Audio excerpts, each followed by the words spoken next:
دور جہالت کی بات ہے کہ ایک بوڑھے شخص نے جب نبی کریم صلی اللہ علیہ وآلہ وسلم کو حضرت فاطمہ الزہرا کے ساتھ محبت کرتے ہوئے دیکھا تو حیرت زدہ ہو گیا۔ پھر اس کی آنکھوں سے آنسو نکل آئے۔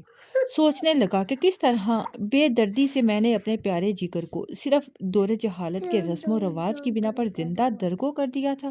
یہ معاملہ دیکھ کر نبی پاک صلی اللہ علیہ وآلہ وسلم نے فرمایا، آخر کیا داستان ہے؟ انہوں نے بیان کرنا شروع کیا کہ میری بیوی حاملہ تھی۔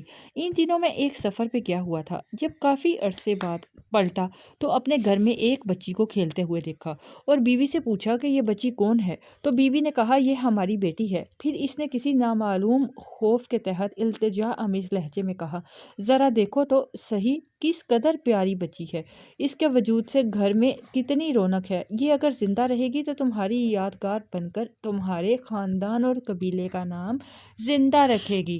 میں نے گردن جھکا لی اور بیوی کو کوئی جواب نہیں دیا، لیکن لڑکی کو باغور دیکھتا رہا۔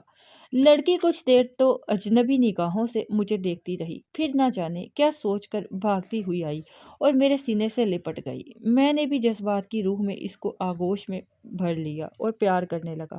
کچھ عرصہ ایسے ہی گزرا کہ لڑکی آہستہ آہستہ بڑی ہوتی رہی اور کافی ہوشیار بن گئی۔ جب وہ اپنی بلوغت کے قریب پہنچ گئی تب اس کی ماں کو میری طرف سے بالکل اطمینان ہو چکا تھا۔ میرا رویہ بھی بیٹی کے ساتھ محبت آمیز تھا۔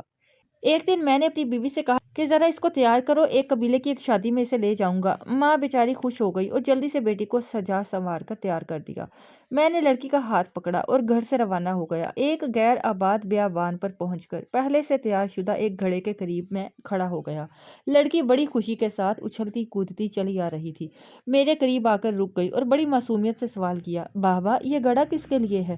میں نے سپاٹ لہجے میں اس سے کہا کہ اپنے خاندانی رسم و رواج کے مطابق میں تم کو اس میں دفن کر دینا چاہتا ہوں تاکہ تمہاری پیدائش سے ہمارے خاندان اور قبیلے کو جو ذلت اور رسوائی ہوئی ہے اس سے نجات مل جائے۔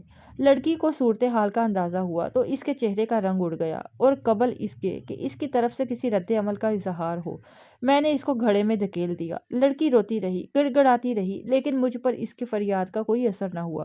میں نے گھڑے کو مٹی سے بھر دیا، اگرچہ آخری وقت تک وہ ہاتھ اٹھائے مجھ سے زندگی کی بھیک مانگتی رہی، التجا کرتی رہی، لیکن افسوس میں نے اپنے دل کے ٹکڑے کو زندہ درگو کر دیا۔ لیکن اس کی آخری التجا بھی میرے کانوں میں لویں ٹپکاتی رہتی ہے کہ بابا تم نے مجھے تو دفن کر دیا لیکن میری ماں کو نہ بتانا، کہہ دینا کہ میں بیٹی کو اپنے قبیلے میں چھوڑ آیا ہوں۔ یہ سن کر حضور پاک صلی اللہ علیہ وآلہ وسلم کی آنکھوں سے آنسو جاری ہو گئے۔ اس وقت نبی پاک صلی اللہ علیہ وآلہ وسلم کی آغوش میں جناب فاطمہ الزہرا علیہ السلام بیٹھی ہوئی تھیں۔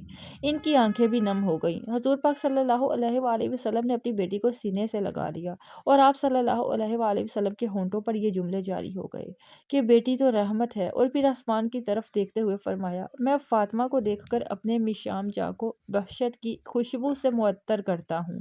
یا اللہ میں تجھ سے موت کے وقت آرام اور راحت اور قیامت کے حسب و کتاب کے وقت عفو و مغفرت کا طالب ہوں۔ بیٹیاں اللہ پاک کی رحمت ہوتی ہیں، ان کی قدر کیجیے، اور یہ آپ لوگوں کے گھروں میں کچھ دن کی مہمان ہوتی ہیں۔